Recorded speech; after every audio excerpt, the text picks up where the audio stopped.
Dentro del sistema de freno de disco tenemos tres partes fundamentales. El propio disco de freno, que va unido a la rueda, siempre que gire la rueda, él va a girar. La pinza de freno y las pastillas de freno. Como ya hemos visto, este sistema consiste en presionar las pastillas de freno contra el disco. Una vez las presionamos, generamos una fricción que produce calor. Como ya sabemos, en la frenada lo que hacemos es convertir la energía cinética, el movimiento que lleva la rueda, en calor, mediante la fricción de dos superficies de fricción, la cara del disco y el ferodo de la pastilla. Aquí vemos una pinza, que es lo que nos ocupa ahora. Vamos a ver las pinzas de freno fijas y flotantes. La pinza es la parte fija del sistema. Si bien hemos dicho que el disco es la móvil, la pinza es fija, va unida a la mangueta o puente. Y normalmente la mayoría van a ser de 1 o 2 cilindros. Vamos a la pinza fija. La pinza fija es esta que vemos aquí. Las pinzas fijas suelen utilizarse para tener varios pistones. En este caso podemos observar que habría un pistón, dos pistones, tres pistones y en la otra cara tendríamos el cuarto, el quinto y el sexto, 6 pistones.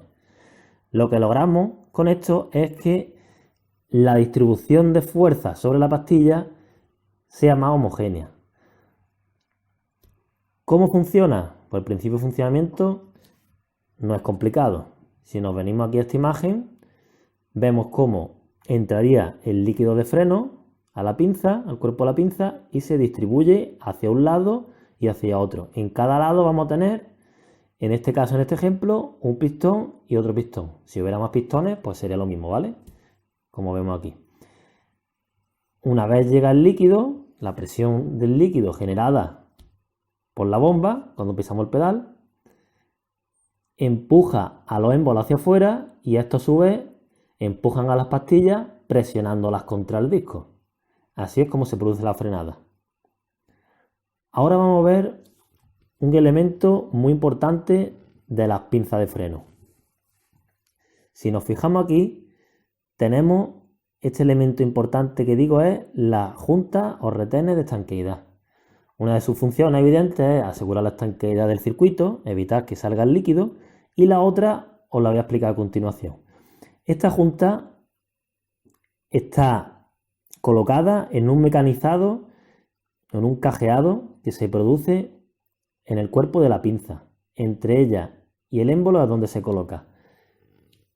Su forma podemos pensar que es como esta, circular, pero no.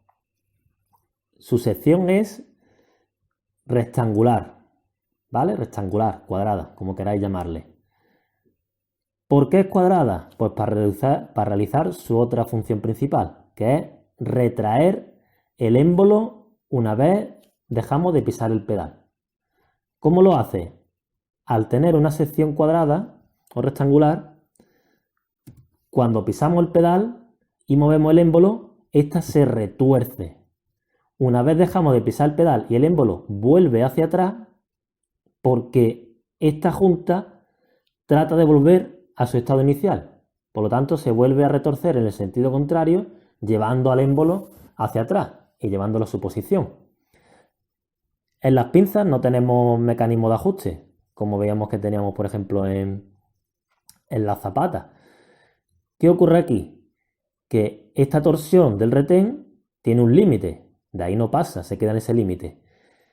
Conforme se va desgastando la pastilla, el émbolo, una vez llega a ese límite, lo que hace es que se desliza sobre la junta, se desliza un poquito y se acerca a la pastilla, realizando el ajuste automático.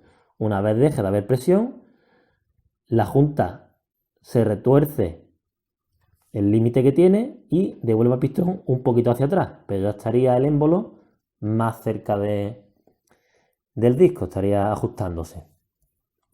¿Qué ventajas tiene este sistema? Pues que permite utilizar discos de gran diámetro, ya que la pinza lo abraza muy bien. Por ello se utiliza en vehículos de altas prestaciones industriales. ¿Qué inconveniente? Pues como observamos aquí en la pinza, es muy voluminosa, es muy grande, necesita un gran espacio. Otro inconveniente es, si nos fijamos aquí, es que el líquido pasa por todo alrededor del disco. Por lo tanto, cuando se genera aquí la calor en la frenada, este calor se traslada al líquido, pudiendo llegar a provocarnos que se creen burbujas en él y perdiendo eficacia, por lo tanto. Vamos ahora con las pinzas flotantes. Vemos aquí un ejemplo de pinza flotante. Vamos a irnos a ver un diagrama. Aquí en amarillo, digamos, tenemos todo lo que sería el conjunto de la pinza flotante. Y por aquí, aunque también está en amarillo, sería el latiguillo de freno, que nos trae el líquido hasta la pinza. Los tornillos que salen en morado son los tornillos que fijan el conjunto de la pinza a la mangueta. Vamos a tener tres partes fundamentales. Vamos a verlo a continuación en la pinza flotante. Aquí, señalada en amarillo, nos queda lo que se conoce como la pinza de freno o el cuerpo de la pinza, que si nos fijamos tiene forma de puño. Esta está unida a esta parte de aquí abajo, que la vamos a ver ahora, a esta de aquí, ¿vale? El soporte, aquí en esta imagen lo que vemos es que hemos quitado la pinza y vemos por lo tanto lo azul que serían las pastillas y lo gris que es el cuerpo o el soporte, ¿vale? Mejor dicho, el soporte de la pinza. Es la parte fija, es esta parte de aquí. Esa parte va fija. Esa parte va fija a la mangueta, como hemos visto antes, con estos tornillos. Aquí a la derecha del todo podemos verlo ahora mejor. Esto es el soporte, esto azul. Y va cogido a la mangueta mediante estos tornillos morados, ¿vale? ¿Cómo se une el soporte y la pinza o el puño de la pinza, estas dos partes? Pues mediante estos tornillos que vemos aquí morados, que hacen la función de ser un pasador, una corredera. Este permite que la pinza, el puño de la pinza, pueda deslizar sobre el soporte, que es fijo. Vamos a ver ahora a continuación mejor su funcionamiento. Aquí podemos ver, ¿vale? En este dibujito, lo que está en naranja sería el soporte, esta parte de aquí en gris, el puño de la pinza o la propia pinza, y ahí vemos que tenemos el émbolo. Este émbolo también tendría el retén que ya hemos comentado antes, y vamos a ver cómo frena. Una vez pisamos el pedal y generamos la presión en el circuito mediante la bomba, llega hasta la pinza y hace que se desplace el émbolo. Al desplazarse el émbolo, hace que esta pastilla interior haga tope contra el disco de freno.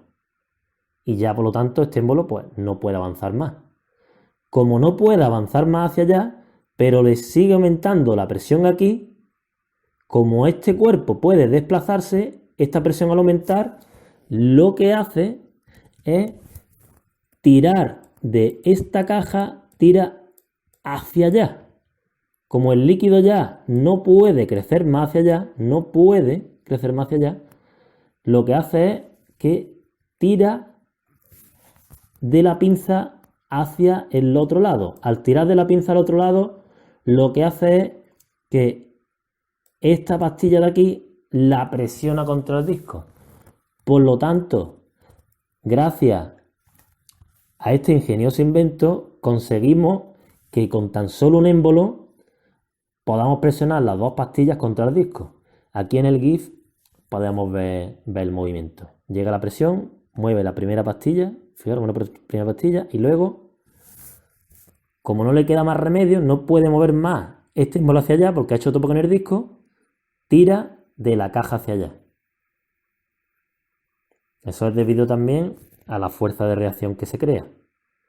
El disco empuja contra la pastilla con la misma fuerza que nosotros empujamos contra él. Este sistema tiene la ventaja de que necesita muy poco espacio, genera una gran fuerza de frenado y se produce un menor calentamiento del líquido de freno, debido a que el líquido de freno, como vemos aquí, o mejor si queremos, nos vamos a la pinza de antes, aquí, entraría por aquí por este lateral, el líquido de freno solo está por un lateral, no está abrazando a todo el disco como pasaba con la pinza fija. Debido a estas cualidades, es idóneo para turismo y vehículos industriales ligeros. Es el sistema más utilizado, ¿no?, hoy en día en los vehículos utilitarios. Esto es todo por mi parte y por último deciros de dónde he sacado la información. La tenéis aquí, ¿vale? Sería el campo EINA, libros de texto e imágenes de Ford. Espero que haya servido. Un saludo y gracias.